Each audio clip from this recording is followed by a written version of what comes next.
Hello all and welcome back to another wonderful video. Today I am going to be reading one of my short stories here.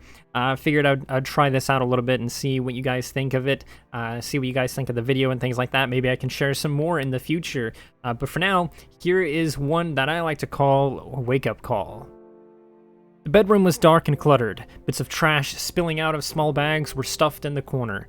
Clothes that have long since been worn filled a chair and the floor. Despite this, they slept peacefully in bed. It was such a shame that on this night, they had to be visited. Nudging them awake, the demon gently whispered to them to get up. It took a few tries, but at last they woke, and fear took over. They rolled over against a wall, trapping themselves in their blanket like a child afraid of the dark. "Hey, I'm here," the demon awkwardly stated. The fear slowly subsided and became confusion. Go away," the feared one spoke. Unfortunately I can't. I've been sent over and, yeah. It was human nature to believe the unbelievable as nothing more than a dream, and of course act as though it is. The humans stood up and proclaimed the demon turn into a succubus, but the demon did not change. The demon stared up at them, waiting their turn to speak. "Become my crush," they spoke while tightly closing their eyes. At last, the human learned this was not a situation they could control, for the demon yielded to this command as well. Denial remained that this was anything but a dream, yet acceptance was here that they would have to roll with whatever was happening next. Who sent you here?" It's kind of complicated. You did wish to be dead, right?" They sat back down with their legs crossed, like they were part of some strange slumber party. They shook their head in agreement, and the demon continued. "That's why I'm here. I'm pretty new at this, though, so sorry. You've come to kill me? Well, I wouldn't have waken you up if that's what I wanted to do. My job is to talk to you a bit. It's like what are those things called? Wake-up calls? Yeah, that's what it is. It's like a wake-up call." "So then," the human began, "you're like my subconscious or whatever?" "I'm not whatever you want me to be." The awkward silence, and both human and demon felt awful. Thankfully, the demon brought notes. They cleared their throat as they pulled a notepad out. "Right. How long have you wanted to die?" Shrugging was the answer. The demon nodded, and it jotted down a new note.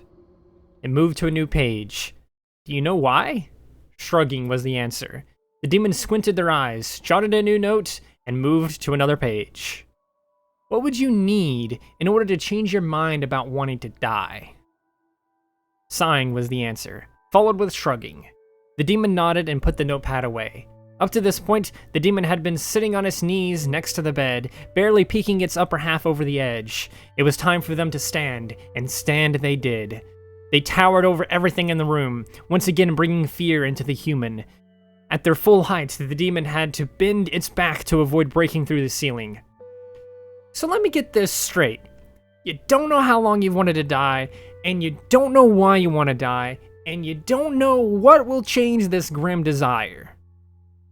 A nervous gulp and a slow nod was the answer. The demon summoned a trident in their left hand. It looked as if it was made from flesh and bone, and it was dripping blood. "Wake up, wake up, wake up, wake up, wake up, wake up, wake up, wake up," were the desperate cries of someone who finally began to realize this may not be a dream. Symbols began to form around the demon. The symbols were blood red and shook at different rates. The symbols themselves were random shapes, triangles, squares, hexagrams, along with more complicated geometric shapes that defied all logic. It was as if these symbols were coming from a higher dimension. "If this grim desire is what you seek, why are you here?" the demon questioned. They silently felt proud of themselves for not having to look at their notes to remember to ask. This time the answer was stuttering of the letter I, and it was perhaps the wrong one. The symbols continued to form into the room. Their red glows lit up the entire room. Every piece of garbage, discarded clothing, and mess was highlighted by it. It eliminated the stuttering, and the silence became the scariest thing in the room. Another pause. Fear of truth, fear of judgment, fear of sorrow. "I'm waiting for something to change my mind," became the final answer. The demon turned its head upside down and began vibrating similar to the shapes in the air. "Why do you think I'm here?" the demon asked.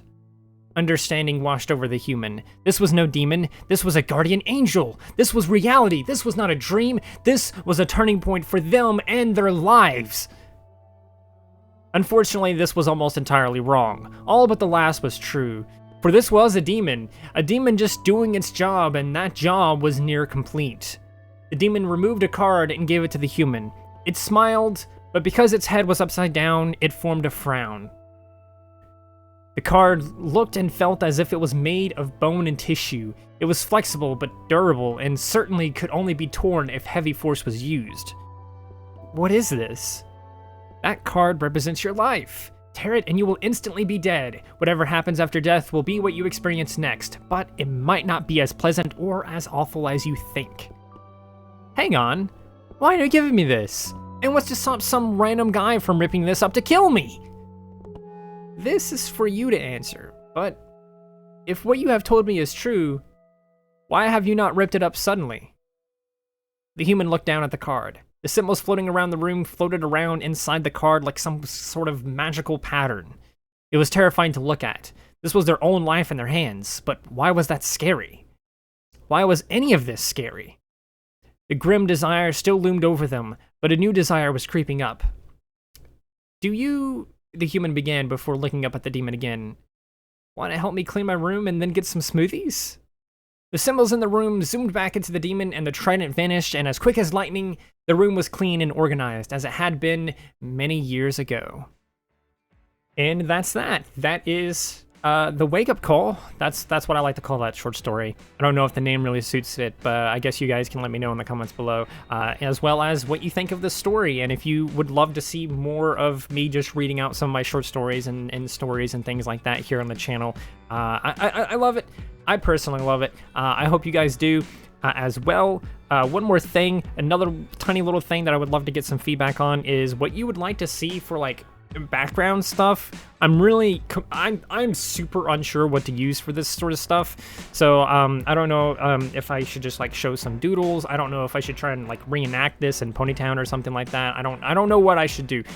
Some of them probably isn't going to even be possible trying to reenact in Ponytown, so I probably can't even do that. But I'd love to see what you guys think of all of that, and give me some feedback, please, especially if you did enjoy this. But for now, that's going to do it for this video. I hope you guys enjoyed. If you did, please do consider liking, subscribing, sharing, and doing all of those wonderful things like that. Because when you do those wonderful things like that, not only do you get access to wonderful content such as this, but you also get to become wonderful yourself, and I think we all want that. So do those wonderful things, and until next time, stay wonderful.